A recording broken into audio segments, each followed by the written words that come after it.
Hey everybody! I have not posted on my regular, I guess you call it regular primary channel in a very, very long time. So, what has been going on with me? Have I even been doing anything with YouTube for the past year? And the answer is yes, I have, just not on this page. Now, let me explain. Now, for those who know me, know that I am a really, really big football fan, specifically a really, really big football fan of the Washington Redskins, the Washington football team, whatever you want to call them, whatever they're going to be called in the future. I have been a fan of that team since like 1981. For as long as that I can remember watching football at the earliest stage. And of course, I became a football fan at the right time because they won the Super Bowl, their very first winning Super Bowl in 1982. So that certainly helped to solidify my fandom of the team. But this isn't necessarily about the Washington Redskins as much as it's about the channel that I have been very active on for the past year. And it is called the Washington Football Maniacs channel. Now, I started this channel probably around this time last year. I started just putting like little short videos on there, and had what I considered decent views on those. So I was like, well, you know what? I'm gonna focus on seeing if I can make some videos on this channel and see where it takes me, because I remember making a few Washington Redskins videos on my main channel here, which my channel kind of became a hodgepodge of videos. It started out as a sleep apnea channel, and it kind of then went to helping you succeed with the YouTube channel. And I'm going to make videos about my favorite football team. So just of course breaking all of the YouTube rules that you possibly can in regards to growing a channel. So I figured I needed to start a fresh channel specifically on football and see where it takes me. And I have to say that I've been, you know, a little bit successful with it. I mean, I'm not making like thousands of dollars a month with it, but I earn a little bit of extra money from it. It did get monetized about 6 months after the channel went live. I had decent views. I mean, I went from having maybe like 7 or 8 views on a video up to, I think one of my videos has over 22,000 views, which is really good for me. And there for a while, I was averaging at least over 1,000 views per video. So I really became, I think, successful with that. And I've enjoyed making the videos. It's been a challenge though to try and, figure out when I could actually, make the videos, because, well, when you have a main job, you got to focus on your main job. When you have a family, you got to focus on your family. So it's kind of like, finding time to exercise, finding time to shoot a video for YouTube and do all the editing and whatnot. That was very challenging. And I think with how that we wound up working from home with my last job, I did have some time where I could kind of fit in shooting like a 5-minute video, or sometimes I would work on kind of like more of picture videos and stuff like that, where I'm just kind of laying over my voice. And I was able to kind of do that while continuing to work. Now, obviously, it's a little bit tougher for me now because, well, I have a new job, and I am at an office Monday through Friday, of course, 5 days a week. And so I don't really have the time to go through and do like this massive amount of video editing and make sure like everything is perfect, and going over scripts and stuff like that. So what I started doing, and I will say, let me back up for a little bit. in the last few months before my wife and I sold our house and moved yet again, um, I really didn't make any videos for about a month or so, and so it was very challenging. Excuse me, it was very challenging for me to keep that channel active, but I didn't want that channel to die because it had gotten monetized, and I mean, yeah, I want to keep that little bit of extra income coming in, but it's just I've been so proud of being able to accomplish getting monetized on YouTube. Because you think about it, all right, on that channel, I'm getting closer to 1,800 subscribers on that channel, which is, I think, pretty good for me in a short amount of time. So you're thinking 1,800 people who have subscribed to your channel, who have laid eyes on your channel at some point or another. I mean, that's awesome. I mean, people also think like once you hit like 10,000 um, subscribers, you liking that to like speaking to like an arena full of people. So that's kind of wild, when you think about it. But anyway, so that's what I have been doing for the past year. I have been very active on YouTube. Now, how have I been able to maintain, putting videos out on a regular basis when I have a job every single day? Well, number one, the good thing is that my job has really flexible hours, so I don't have to be in work like right at 8 o'clock in the morning.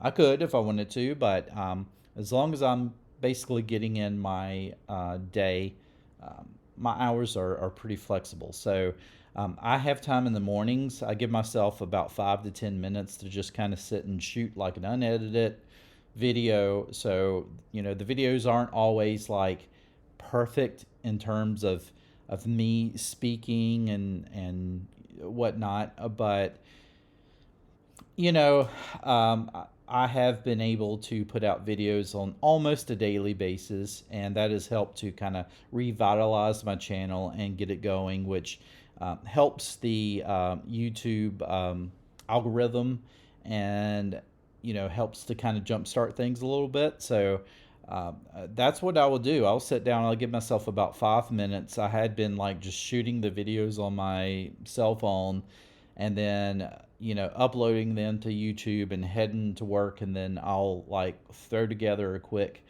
thumbnail and make the video go live for folks after basically after I get to work. So that has been kind of how I've been able to maintain being active with YouTube, is just trying to utilize the technology that I have and try to figure out how I can kind of do it quickly.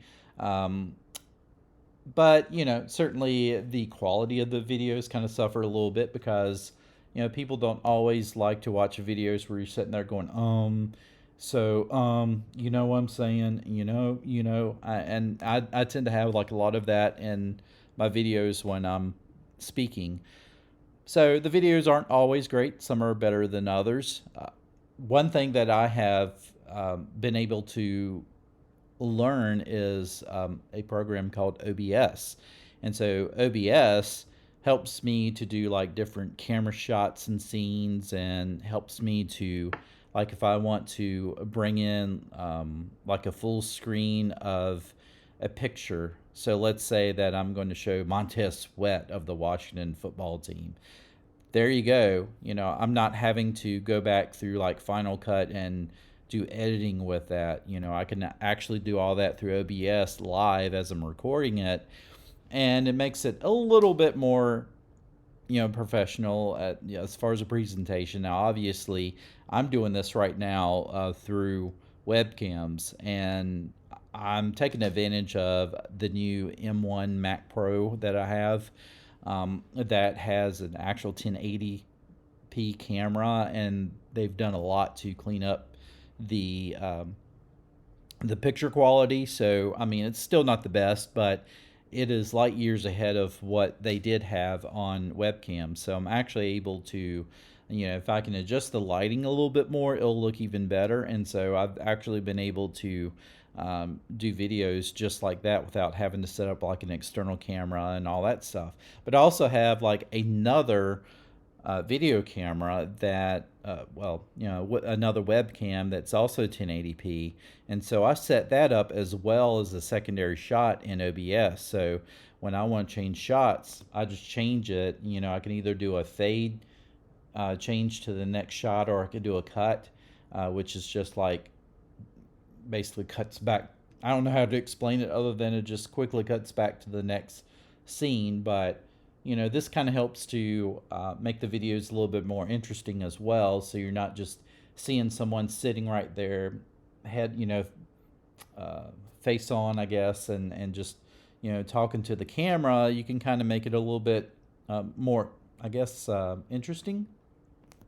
So, that's what I've been doing with my videos to try to make them a little bit more of a professional presentation, as well as, just continue to have videos that I can record quickly and get, loaded into YouTube quickly, so that I can try to put a video out at least 4 times a week if I possibly can, if not, every single day.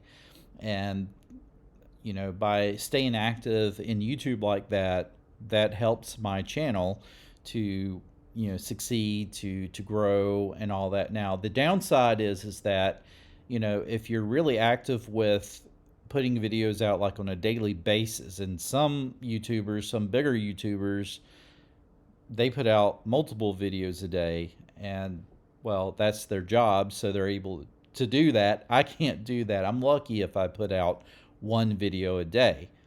Having said all that, being able to find ways to make the presentations a little bit more exciting, a little bit more professional, a little bit more attractive to viewers, and also being able to do all that kind of on the fly, and being able to upload on a daily basis, that's going to help your channel. Now, what I was going to say is the downfall with putting videos out on a daily basis like that is that if you get to a point to where, okay, I don't have the time to put daily videos out anymore, so I'm going to roll it back to just 2 videos a week. That may actually hurt your channel a little bit in the beginning, because, well, the algorithm was used to you putting out videos frequently at a certain time, at a certain frequency and all that. And now you haven't, so it's, it's suggesting your videos less and less, because you're just not giving them as many videos. Now, that isn't always the case in every single situation, but that can be the case. And so you have to make sure that, you're putting out like very high quality videos. If you're going to roll it back to just 1 or 2 videos a week, you got to really put like everything you can into it to kind of make up for the views that you would not have, or that you would be missing by not putting out videos on a daily basis. So that's kind of what I'm going through, but I felt like I needed to put out videos on a regular basis, so that, and when I mean regular basis, I mean like on a daily basis, to kind of pump new life into that channel, and to make sure that, it's going to be successful. So if you guys have not been to the channel, just go to YouTube and type in Washington Football Maniacs. My wife created the logo for the channel and all the channel art, so I thank her for being such a talented person to do that for me. And so you'll see kind of a yellow and burgundy icon. Watch the videos if you want to, subscribe if you want to. Don't subscribe if you're not going to watch the videos, because that actually hurts my channel more than anything else. But maybe sit and watch the videos for a little bit, interact, like them, leave me a message, whatnot. And then if you really get to a point to where like you're really wanting to see this face on a daily basis or almost daily basis, yeah, okay, go ahead, subscribe to it. Really appreciate it. So I'm still having fun with that. I am still obviously working a full time job, which I'm really loving at this point. I'm working for a college again. I am doing network administration and systems administration and just overall IT, and I'm just loving it. I love technology. My wife and I have sold yet another house, and we are renting right now. And so we're trying to just kind of relax and enjoy life. And my son, who is growing up right in front of me, 7 years old, and I still have not been able to get him to watch a full football game yet. So I'm still holding out hope that maybe at some point he will start watching football with his daddy and become a fan. Anyway, I just want to do this video. I don't even know what this video is about. I just felt like I needed to put a video on my main channel just to see if you guys are still awake. So anyway, you guys have a Merry Christmas. Who knows? Maybe I might even put out another video before Christmas. It may not be before next Christmas. Who knows? Having said all that, you guys take care, and I will see you whenever the next one rolls around. Peace.